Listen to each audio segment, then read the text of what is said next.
Hello there, and welcome once again to Coming Distractions. I'm Chris DeVille. And I'm John Ross. And you're only getting one edition this week because John's going on a trip. As of tomorrow morning, I'm leaving for Los Angeles to cover the 2007 Victoria's Secret fashion show at the Kodak Theater and other swanky locales around the City of Angels. Totally random, totally sweet. Basically, we're covering this event because it's awesome, and I'm going to have daily blog updates as well as an extended feature in the paper on November 29th. You can also hear me on the radio each morning really damn early on 97.1, and there's going to be some stuff on 10tv.com as well as columbusalive.com. So we're hitting it with the multimedia. Yeah, sounds like it's going to be a lot of fun. Yeah, it's going to be basically the visual extension of a DJ Assault song, because there are going to be what I'm hoping are a lot of beautiful women in scanty outfits, and I'm going to take full advantage of that. And I think I may be able to beat your traffic for at least a week. Yeah, I mean, what do you get? If you want to see beautiful women in scantily clad attire, I guess go to John's blog, The Riot Act. If you want real music and film content, go to Sensory Overload. Right. Taking a break from that, as there's not going to be any nature notes either, because there really is. He'll be studying other parts of God's creation, apparently. Yes, there we go. Speaking of Victoria's Secret, that is the only place where you can get the new Greatest Hits CD from the Spice Girls, which comes out this week. Part of a big rush of Greatest Hits and kind of gifty products that are coming out in advance of the holiday season. We also have Greatest Hits collections from Goo Goo Dolls and Boys to Men. It's if there wasn't a date stamp on this, and I think there is, you'd think it was 94, 93. Somewhere between 94 and 98, I think. Yeah. Maybe is a safer bet. Oh, yeah, with the Spice Girls and Goo Goo Dolls. Yeah. I was just trying to date Boys to Men's heyday.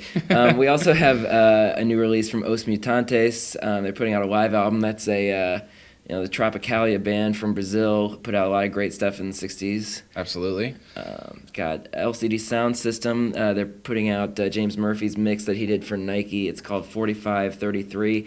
It's basically geared towards being a jogging mix. The other notable figures have done that, including Aesop Rock last year. And the results, people always kind of decry the commercialism in doing something for Nike. And artistically, the results are always pretty solid. So quit your bitching and go buy that record. And then we've got Alicia Keys, the most overrated songwriter and performer of our generation. I would call her a typical Grammy artist, someone who consistently wins Grammys but has, little to no talent. Yes. Although I would say her music is better than her acting in, what movie was that? Oh, the one with Jeremy Piven. Yeah. Deuces Wild. Smoking Aces. Smoking Aces, there we go. Yeah, that was a forgettable movie, and I actually had completely obliterated it from my memory until you brought it up, so thanks a lot. You undid a lot of emotional work in one fell swoop. Sorry about that. But the focus really should be on great local releases. We will have a local spin cycle, local set of reviews in the paper on Thursday, so be sure to check that out. One of the ones that Chris and I have been bumping a lot is the Audio Eagle compilation Bands from Ohio. I think that's its formal name. Yeah, Audio Eagle presents a compilation of bands from Ohio. And it's got everything from like Coffinberry and Columbus band Brainbow to some stuff that I wasn't really familiar with, which is great. I knew about half of it, which tells me I'm kind of doing a good job. Yeah, it leans really heavily towards Northeast Ohio, which makes sense because Audio Eagle is based out of Akron. It's run by Patrick Carney of the Black Keys. His band's on there. A lot of bands from Kent, Akron, and Cleveland. I'm a really big fan of the 6-part 7 song on there.